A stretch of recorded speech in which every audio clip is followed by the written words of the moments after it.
Во текот на вчерашниот ден и ноќта имавме 33 пожари на отворен простор и неколку шумски пожари.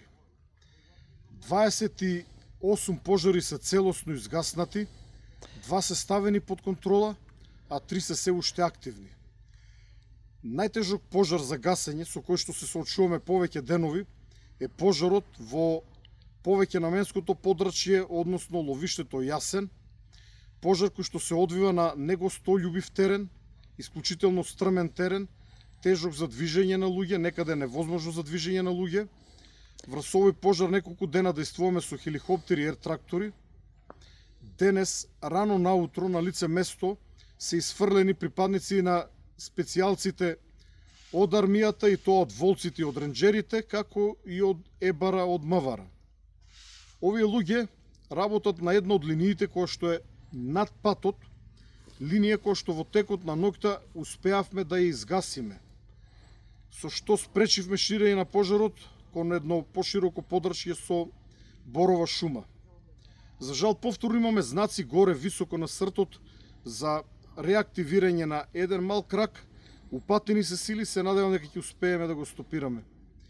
Додека состојбата од долната страна на патот, гледано од насока од капијата во Јасен кон езерото Козјак, е лоша, има многу чат.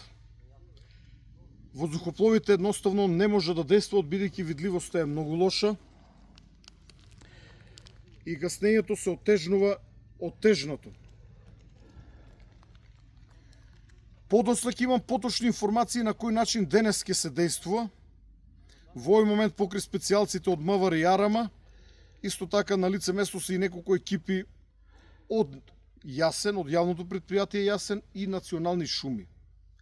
На лице место имаме и повеќе специјални возила, 4 Пинс Гајори, 2 Хермелини, но и повеќе цистерни. Во текот на ноќта на помош ги повикавме и пожарникарите од Кавадарци. Има 2 возила со неколку тимови од Кавадарци, кои што исто така помагат во гаснењето на овој тежок за гаснење пожар. Останати пожари кои што се активни се пожарот кој што избувна во текот на вчерашниот ден на територијата на општина Сарај, кој што се движи од селото Радуша кон село Дворце, а најверојатно ќе префрли кон Јегуновце.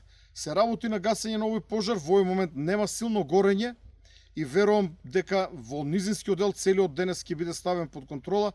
Проблем може да настане доколку еден крак тргне кон планината Жеден. Третиот активен пожар е пожарот на територијата на Македонски Брод околу селото Крапа. Пожар кој што беше активен пред неколку недели, сега во близина повторно се реактивираше. Повеќе од сигурно некои од овие пожари се подметнати, затоа што во текот на вчерашниот ден бројката на пожари повторно е енормна. Ветрот кој што дува на ваквите високи места прави дополнителни проблеми, бидејќи за миг го разгорува пожарот и од еден мал пожар за миг може да го претвори во многу сериозен, тежок за гаснење пожар.